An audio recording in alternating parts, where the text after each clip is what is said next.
गोपाल अपनी बैलगाड़ी लेकर रास्ते से जा रहा था। एक यात्री को रास्ते में उतारने के बाद जब यात्री ने किराया दिया तो उसने कहा, धन्यवाद, सावधानी से घर लौटना भाई। हुर हुर हुर, अरे मोती, कल्लू, जल्दी चलो रे। गंज से लौटते लौटते वैसे ही बहुत देर हो गई थी। ऊपर से रास्ते में यात्री को उसके ठिकाने तक छोड़ने में और भी कुछ देर हो गई। हाय, ना जाने घरवाली ने कितनी चिंता की होगी। बैलगाड़ी का गाड़ीवान गोपाल जैसे ही हाँक लगाता, उसके दोनों बैल मोती और कल्लू चल पड़ते।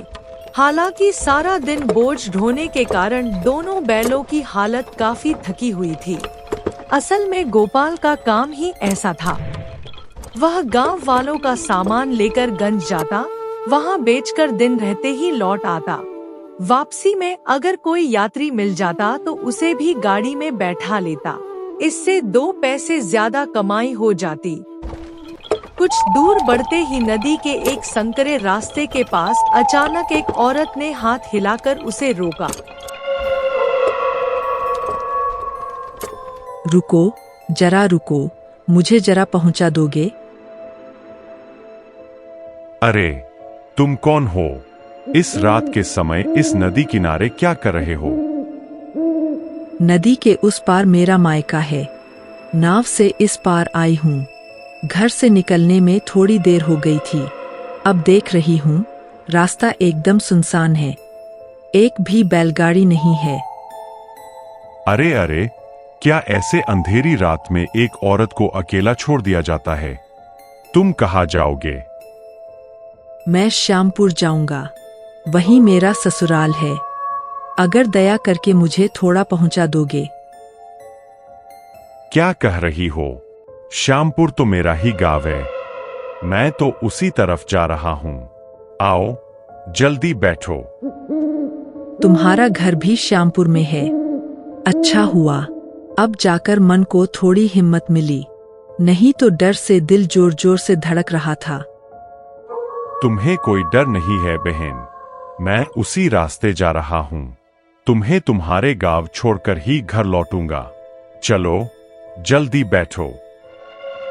मेरा यह पोटला जरा ऊपर चढ़ाने में मदद करोगे? अरे, इसमें क्या है? तुम ऊपर बैठो, मैं तुम्हारा थैला उठा देता हूं। अरे बाप रे, इसमें क्या भरा है? वजन देखकर तो लगता है घर का सारा सामान इसमें भर लिया है। नहीं दादा, मायके गई थी। माँ बाप को तो जानते ही हो, अपना आखिरी सहारा भी दे दिया। सच कहा, माँ बाप जैसा दुनिया में कोई नहीं होता। मेरे माँ बाप तो मेरे कंधे पर ही मर गए। आज भी याद आती है तो आंखों में आंसू आ जाते हैं। मैं उनकी बहुत दुलारी बेटी थी। बचपन से बहुत प्यार से पाला था। तो तुम्हारा कोई भाई बहन नहीं है? नहीं दादा, इसलिए पिता ने मुझे बेटे की तरह पाला, अन्याय का विरोध करना सिखाया। अरे वाह, तो तुम तो बड़ी साहसी हो बहन।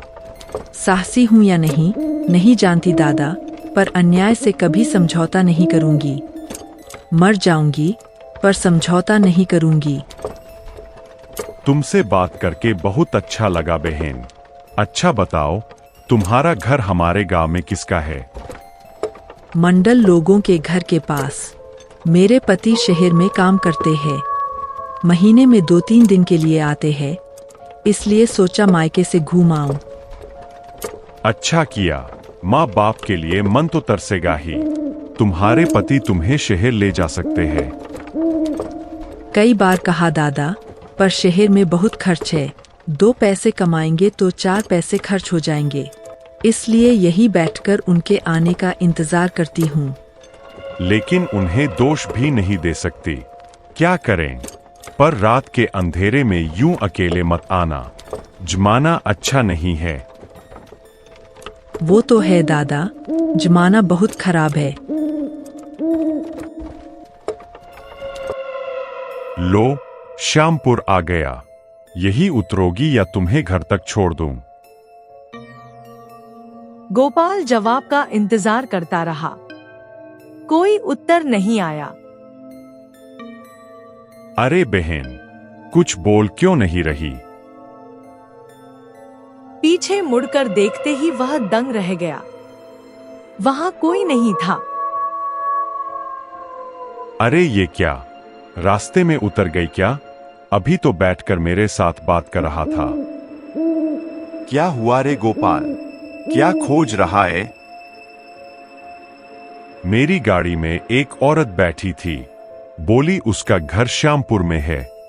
यहां आते ही जब कहा उतर जाओ, पीछे देखा तो कोई नहीं। नहीं है तो किधर गया? रास्ते में उतर तो नहीं गया, वही तो सोच रहा हूं। हम तो कुछ देर से तेरी गाड़ी के पीछे पीछे आ रहे थे, पर हमने तो किसी को नहीं देखा। तो फिर वो किधर गई? वो नदी के संकरे रास्ते से चली थी। उसका भारी थैला भी चढ़ाया था। देख तो थैला ले गई या नहीं? नहीं दादा, थैला तो यही है। छैला खोल कर देख तो उसमें क्या है? कीमती चीज होता तो रख कर जाता क्या? गोपाल ने थैला खोला और उसकी आंखें फटी रह गईं। उसके मुंह से अजीब आवाज निकली और वो बेहोश होकर गिर पड़ा। अरे गोपाल, क्या हुआ? अंदर में ऐसा क्या देखा जिससे वो बेहोश हो गया? अरे बाप रे, ये तो एक औरत की लाश है। अरे ये तो हमारे गांव के रघु की बीवी है। सुबह से गायब थी। लोग कह रहे थे किसी के साथ भाग गई। इसका मतलब गोपाल ने यह सब करा है। यह जब देखा है, यह पकड़ा गया तो बेहोश होने का नाटक कर रहा है।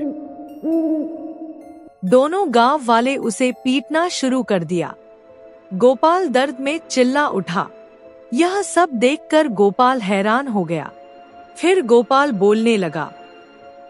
तुम लोग मुझे ऐसे क्यों मार रहे हो? मैंने क्या किया? हरामखोर अपराध करके अब साधु बन रहा है। बोल, रघु की बीवी के साथ क्या किया? रघु की बीवी? कौन रघु की बीवी?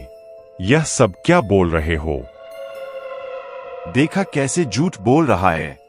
तू नहीं जानता, रघु की बीवी सुबह से नहीं मिल रही।